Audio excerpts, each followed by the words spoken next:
El polvo del camino se pegaba a todo, una fina capa rojiza que cubría la vieja camioneta y se colaba por las rendijas de las ventanas. Mateo conducía con la mirada fija en el serpenteante sendero de tierra que ascendía sin piedad por la cordillera.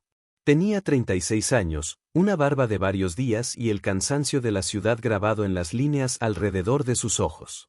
Había comprado esa pequeña cabaña, casi en ruinas, en lo más profundo de la sierra, buscando exactamente eso, aislamiento. Huía del ruido, del estrés de su estudio de arquitectura en la capital, de un teléfono que no paraba de sonar. Buscaba el silencio primordial de las montañas, un lugar donde reencontrarse. El lugar se llamaba El Nido del Cóndor, un nombre poético para un puñado de piedras y madera aferrado a una ladera, a horas del pueblo más cercano, Las Ánimas. Los pocos lugareños con los que se cruzó en el pueblo le lanzaron miradas curiosas, mezcla de sorpresa y una sombra de ¿pena? Cuando mencionó a dónde iba, un viejo vendedor de hierbas medicinales masculló algo sobre malos aires y sombras que caminan cuando el sol se esconde. Mateo, racional y algo escéptico, lo atribuyó al folclore local y a la natural desconfianza hacia los forasteros. Finalmente, llegó. La cabaña era incluso más rústica de lo que recordaba. Techo de calamina oxidada, paredes de adobe agrietado y una única puerta de madera maciza que chirrió lúgubremente al abrirse. Dentro, el aire era frío y olía a encierro y a tierra húmeda. Pero la vista era espectacular. Un mar de montañas ondulantes bajo un cielo inmenso y azul profundo. El silencio era casi absoluto, roto solo por el silbido del viento entre las rocas. Por un momento, Mateo sintió que había tomado la decisión correcta. Los primeros días fueron de trabajo físico. Reparó parte del techo, limpió el interior, aseguró puertas y ventanas. Cortó leña y aprendió a encender la vieja estufa que sería su única fuente de calor. Se sentía revitalizado, desconectado. Dormía profundamente, arrullado por el silencio. Pero al cabo de una semana, las cosas empezaron a cambiar. Primero fueron ruidos sutiles. Golpecitos secos en el techo de calamina durante la noche. Mateo los atribuyó a piedras pequeñas desprendidas por el viento o a algún animal nocturno. Luego, oyó algo parecido a susurros llevados por el viento, palabras ininteligibles que parecían surgir de la nada y desvanecerse igual de rápido.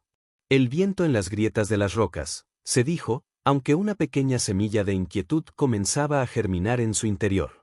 Una tarde, mientras exploraba los alrededores, encontró un círculo de piedras pequeñas y lisas, cuidadosamente dispuestas, cerca de un precipicio. No parecía natural. Dentro del círculo, había un pequeño atado de hierbas secas y una pluma negra, probablemente de cóndor. Sintió un escalofrío recorrerle la espalda. ¿Una ofrenda? ¿Una advertencia? Recordó las palabras del viejo en Las Ánimas. Decidió no tocarlo y regresó a la cabaña sintiendo, por primera vez, que no estaba solo. Esa noche, los ruidos se intensificaron. Ya no eran golpecitos, sino rasguños insistentes en la puerta de madera. Sonaban metódicos, lentos. Como si algo intentara entrar con paciencia infinita. Mateo agarró un pesado trozo de leña, el corazón latiéndole con fuerza en el pecho. Se acercó a la puerta, conteniendo la respiración. Los rasguños se detuvieron abruptamente. Silencio. Esperó varios minutos, tenso, antes de atreverse a mirar por la pequeña mirilla que había instalado. No vio nada. Solo la oscuridad impenetrable de la noche andina y el perfil dentado de las montañas contra un cielo estrellado. Los días siguientes transcurrieron en una tensión creciente. Mateo sentía constantemente una presencia a sus espaldas, una mirada invisible que lo seguía en sus caminatas. Empezó a dormir mal, sobresaltándose al menor ruido. Encontró pequeñas pilas de piedras apiladas en lugares extraños alrededor de la cabaña, como marcadores. Una mañana, descubrió que la leña que había apilado cuidadosamente junto a la puerta estaba desparramada por el suelo, como si alguien la hubiera pateado con furia. Pero no había huellas, salvo las suyas. La soledad, que tanto había anhelado, se estaba convirtiendo en una prisión psicológica. Empezó a dudar de sus propios sentidos. ¿Era el aislamiento, la altitud, el estrés acumulado jugando con su mente? ¿O realmente había algo ahí fuera, algo antiguo y hostil que habitaba esas montañas? Una noche, una tormenta eléctrica feroz azotó la sierra. Los relámpagos iluminaban el paisaje con destellos fantasmales, y los truenos retumbaban como el rugido de una bestia herida. En medio del estruendo, Mateo oyó algo diferente. Un sonido agudo, penetrante. Un silbido.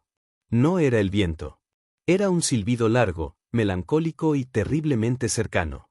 Provenía de justo fuera de la ventana. El miedo se apoderó de él, frío y paralizante.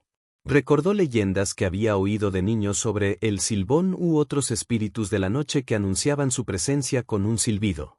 Se acurrucó en un rincón, lejos de las ventanas, abrazando el trozo de leña como si fuera un escudo. El silbido se repitió, más cerca, más insistente. Luego, un golpe seco y fuerte resonó en la puerta. Y otro. Y otro más. Eran golpes poderosos, metódicos, como si alguien estuviera intentando derribarla. Mateo gritó, una mezcla de terror y desafío. ¿Quién está ahí? Déjame en paz. Los golpes cesaron. El silbido se detuvo. Solo quedó el fragor de la tormenta. Mateo permaneció inmóvil durante horas, escuchando, esperando. Cuando los primeros rayos del sol se filtraron por las grietas, tiñendo el interior de la cabaña de un gris pálido, se atrevió a moverse. Estaba exhausto, temblando, pero vivo. Con el corazón en la garganta, se acercó a la puerta.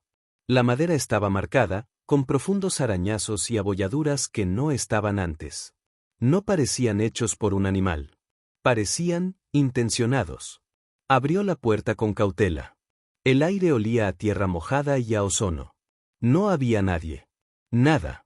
Solo el paisaje lavado por la lluvia y las montañas silenciosas, observándolo todo con indiferencia milenaria.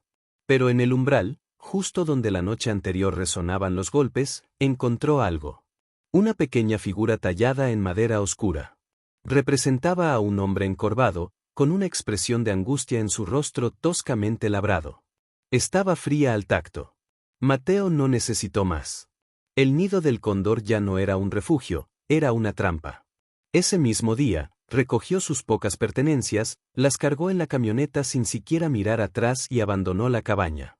Mientras descendía por el tortuoso camino de tierra, no pudo evitar mirar por el espejo retrovisor.